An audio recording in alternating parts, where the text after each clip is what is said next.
చిన్న చిన్న ఎరమొక్క పెట్టుకొని సరిపోతుంది. ఏవి యాక్టివ్ వాయిస్ ఆ పక్కనే Gopu Gopu V3 Gopu V3 Gopu V3 ఓకేనా. మళ్ళీ ఇస్తాను కింద ప్యాసివ్ వాయిస్ పీవీ అని పెట్టుకొని సరిపోతుంది. ప్యాసివ్ వాయిస్ పీవీ పక్కనే ఓకేనా. ఇప్పుడు ఫర్ ఎగ్జాంపుల్ నోట్ చేయండి మేడం. ఫస్ట్ నేను చెప్పరా ఒక్కసారి? ఫస్ట్ నేను చెప్తాను. Okay ma'am. అక్కడ V3 పక్కన డాట్ పెట్టి 4 ఎర్మోక్సం పెట్టారు కదా, బి పెట్టి ఎస్ మ్యామ్.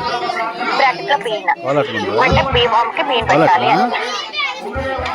ఓకే, బీకి బీన్, దాని కింద హ్యావ్ పెట్టి బ్రాకెట్ లో హ్యాడ్ అంటే హ్యావ్